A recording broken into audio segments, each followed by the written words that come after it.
दोस्तों, महान अल्लाह की क्या मर्जी है। उनकी कुदरत में कौन से अजूबे छुपे हुए हैं। ये सब चीजें हमारी सोच और समझ के एकदम बाहर हैं। इसलिए उनकी कुदरत में कभी कभी कुछ ऐसे चौंका देने वाले मंजर हमें दिख जाते हैं जिससे हमारे होश उड़ जाते हैं।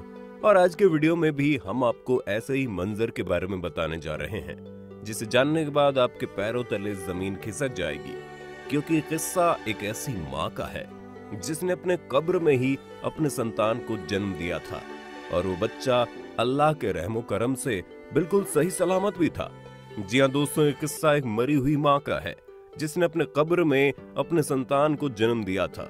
हमें पता है शायद आप लोग इस बात पर बिल्कुल भी यकीन नहीं करेंगे, लेकिन फिर भी हमारी आपसे सिर्फ यही गुजारिश है कि कुछ भी कमेंट करने से पहले वीडियो को अंत तक जरूर देख लेना।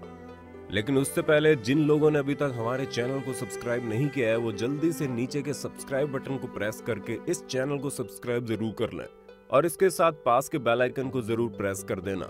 तो चलिए शुरू करते हैं। दोस्तों, हजरत उमर एक बहुत ही ईमानदार और नेक दिल खलीफा थे और उनके जमाने में उन्होंने करीब आधी दुनिया पर ही अपनी हुकूमत को कायम कर लिया था।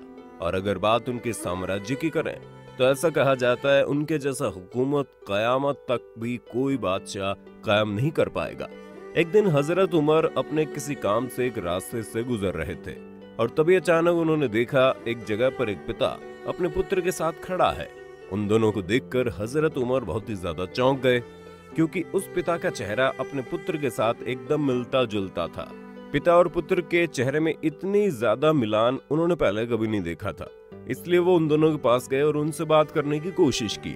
इसके बाद हजरत उमर उन दोनों के पास गए और उस पिता से पूछने लगे, आपका चेहरा आपके संतान से एकदम मिलता जुलता है। दूर से देखने में ऐसा लगता है जैसे आप दोनों एक ही हैं।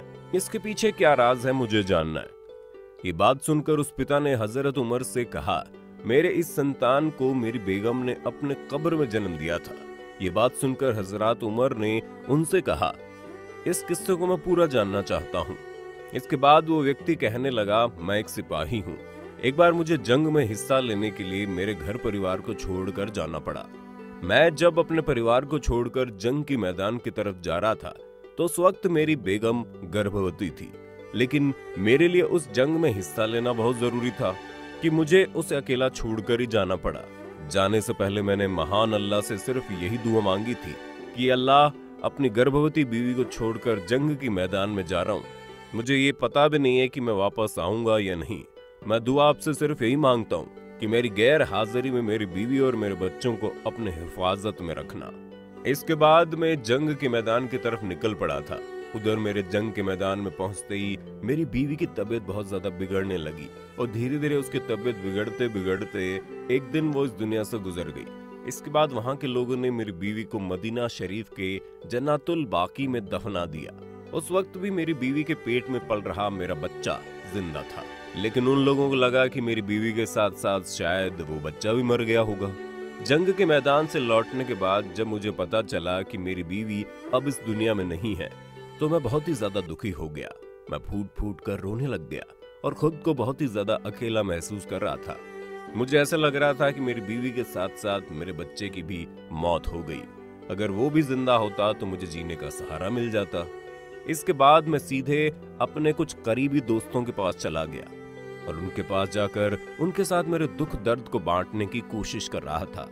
कुछ देर बाद मैंने उन लोगों से कहा कि तुम लोग मुझे उस जगह पर लेकर चलो जहां पर तुम लोगों ने मेरी बीवी को दफनाया है। उसके आखिरी वक्त पर मैं उसके साथ न रह सका। एक बार उसकी कब्र को देखना चाहता हूँ। इसके बाद उन लोगों ने मिलकर मुझे जन्नतुल बाकी की तरफ ले गए और मेरी बीवी के कब्र के पास मुझे बैठा दिया। उसके कब्र के पास बैठते ही फिर से फूट फूट कर रोने लगा और मन ही मन अपने किस्मत को कोसते हुए बस यही सोच रहा था कि कल तक मेरी हालत क्या थी और आज मेरी हालत क्या है। शायद किसी ने सच ही कहा है कि वक्त बदलते देर नहीं लगती। यही सब सोचते हुए मैं अपनी बीवी की कब्र पर अपना सर रखकर जोरों से रो रहा था कि तभी अचानक मुझे उसकी कब्र से एक रोशनी बाहर आते हुए दिखी। जब मैंने अपने दोस्तों से इस बारे में पूछा तो उन लोगों ने बताया, जब से तुम्हारी बीवी को यहाँ पर दफनाया गया तब से हर रोज ये मंजर देखने को मिल रहा है। उन लोगों ने मुझे बताया कि जब से तुम्हारी बीवी को यहाँ पर दफनाया गया तब से यहाँ पर ये रोशनी हर रोज चमकती हुई नजर आती है। पहले हम लोगों ने सोचा कि हम लोग ही इस कब्र को खोद कर देखेंगे, इस रोशनी के पीछे आखिर कौन सा राज छुपा है। लेकिन फिर हमने सोचा क्योंकि ये कब्र तुम्हारी बीवी की है, इसलिए तुम्हारी इजाजत के बगैर इसे खोदना मुलाजिम नहीं होगा।